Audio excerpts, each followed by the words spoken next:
মঙ্গলবার সাত সকালে পূর্ব বর্ধমান জেলার মেমারি থানার অন্তর্গত তক্তিপুরে মাসুম বাবার মাজারে দানপেটি থেকে প্রায় টাকা চুরি করতে গিয়ে হাতে নাতে ধরা পড়ল চোর। পরে মাজারের কর্মকর্তাদের কাছে ওই ব্যক্তি স্বীকার করে সে দানপেটির নকল চাবি বানিয়ে প্রায় চুরি করেছে।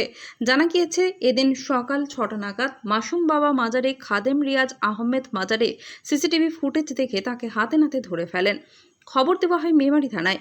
পুলিশ এসে ওই ব্যক্তিকে থানায় নিয়ে যায়। মঙ্গলবার রাতেই মেমারি থানায় লিখিত অভিযোগ দায়ের করা হয়। পুলিশ গ্রেপ্তার করে ওই ব্যক্তিকে। ধৃতের নাম সুদীপ পাল, বাড়ি ডানলপ, উত্তর 24 পরগনায়।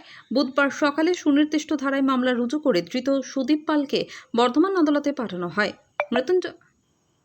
মৃত্যুঞ্জয় যশের report, MBS news. Masum Baba মাজারে একটা চুরির ঘটনা ঘটেছে, কি ঘটেছে একটু বলবেন?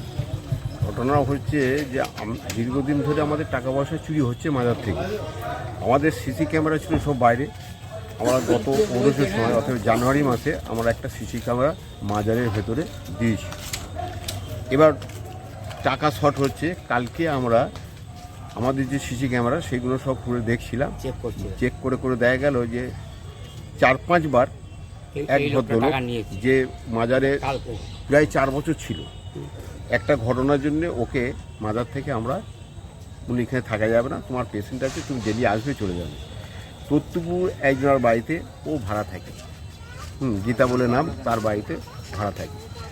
এবার কালকে সিসি ক্যামেরা যখন দেখলাম, তারপর আজকে সে আবার পুনরায় ঢুকে টাকা লকার থেকে বার করছে এবং ও একটা ডুপ্লিকেট চাবি 4টে তৈরি করেছে।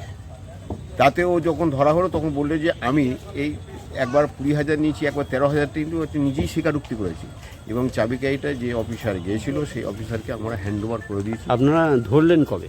আজকে ধরেছি প্রায় 6টা 10-এ হাতে নাতে হয়েছি, তখন ও চাবি খুলছে আর খুলে টাকা বার করে পকেটে ঢুকোচ্ছে, সেই মুহূর্তেতে ধরা হয়েছে।